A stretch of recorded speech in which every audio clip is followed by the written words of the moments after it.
job in designing the MiG-15. The problem that the Russians had at the time, though, they did not have the technology for building a reliable engine that could put out more than 2,500 pounds of thrust. They needed double to triple that to really be competitive in the jet market.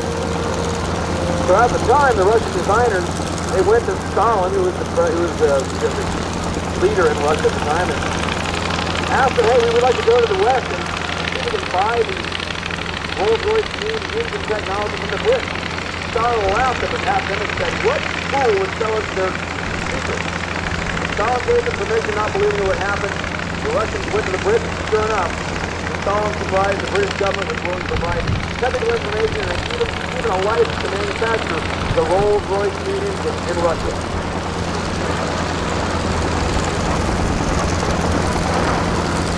So unfortunately, we were guilty of giving them our best technology for the engine. They created this very, very capable fighter that later led on to the afterburning MiG-15.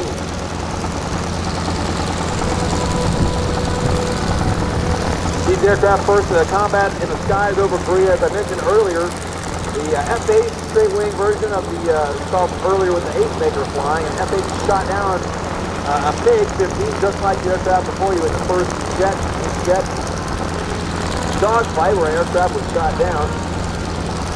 But the F-86 came over to the skies because the increased performance of the MiG was going to wipe out the P-80. We rushed the F-86 over to Korea, and the fight began.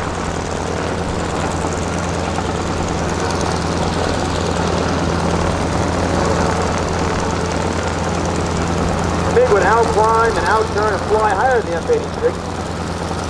In this model, the F-86F model with the higher thrust engine, though, above 300 knots, the F-86 would rule the skies.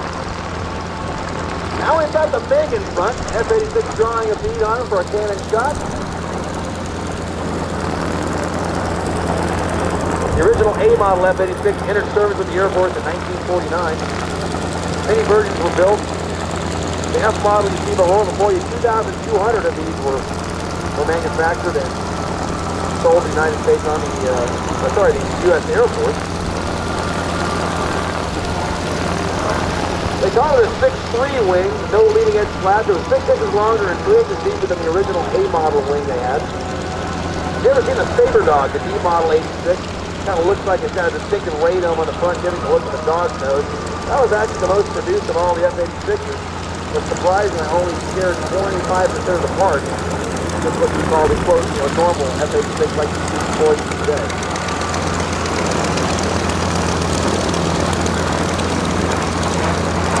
The Korean War stopped U.S. forces with 40 aces during that war. 39 of the 40 aces in Korea got their ace status in the F-86. Aircraft was later flown by countries such as Pakistan, Portugal, the UK, Australia, Canada, Germany, Japan, and the Netherlands. And also they were built under license in Canada and Australia. The aircraft you see before you today is owned by Planes of Fame. It was built in 1952, the same year that MiG was built at. The aircraft never saw combat. It was overhauled in 1961, got that MiG-15 wing, and then sold to Argentina's Air Force. And there we go. Fire Walker's International Pyro. They're going to start setting the field up there, simulate those strafing runs. Beautiful shot of those swept wing jets over the skies here at March Field.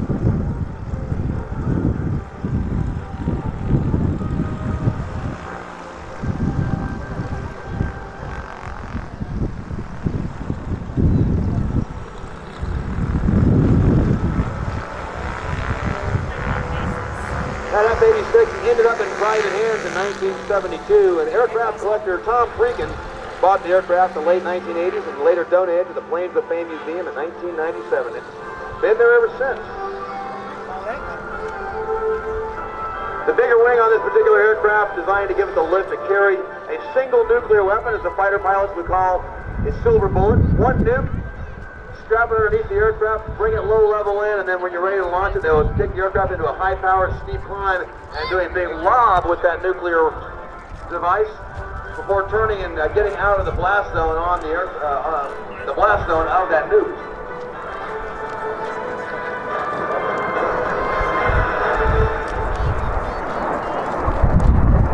Steve Hinton flying the Planes of Fame F-86, the youngest person to ever win the Reno Air Race. I believe he was 26 at the time. Held that record until just a few years ago. No longer is he the youngest, but in an unusual and pretty cool bit of history. It was the person that won Reno younger than Steve did was his son, Steve Jr. I think Steve Jr. is here on the field today, so a tip of the hat to the two of them. A lot of Reno Air Race wins between the two of them, father and son.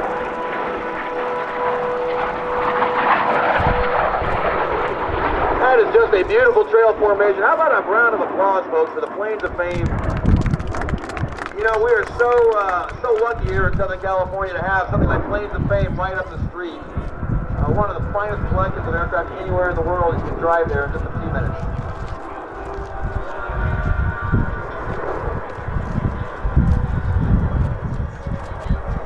The MiG built to counter U.S. bombers like the B-29. Russians even used the MiG.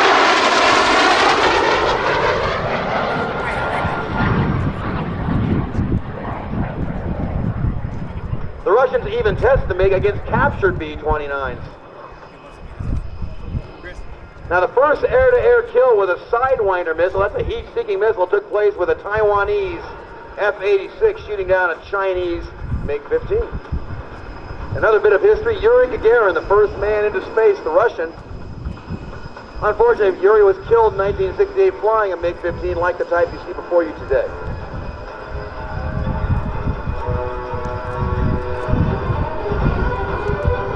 You know, when the MiG first came out, we wanted to get all the secrets we could off the aircraft. We'd never seen one up close on the ground. And the U.S. government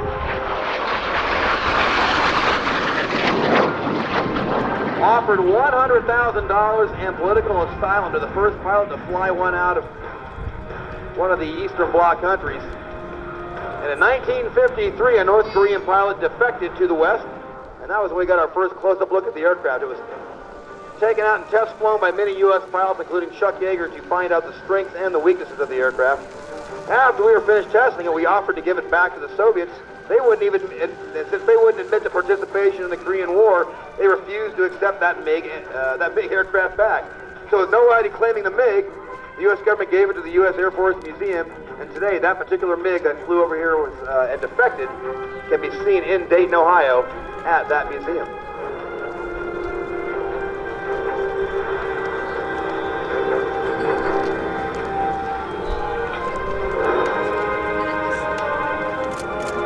I mentioned the MiG-17, created a little bit later, slightly bigger aircraft.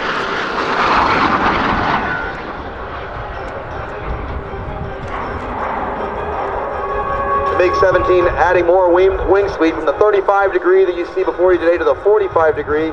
Bigger engine that had the afterburner added to it.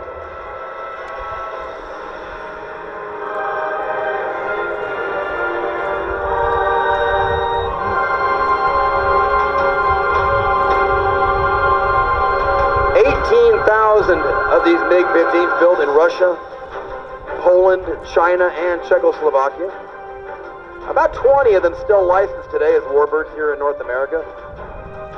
Talking to Zippo about the aircraft, he said it's very robust. He said it was built to be worked on basically by poor, uneducated communist kids. It had to be a simple aircraft.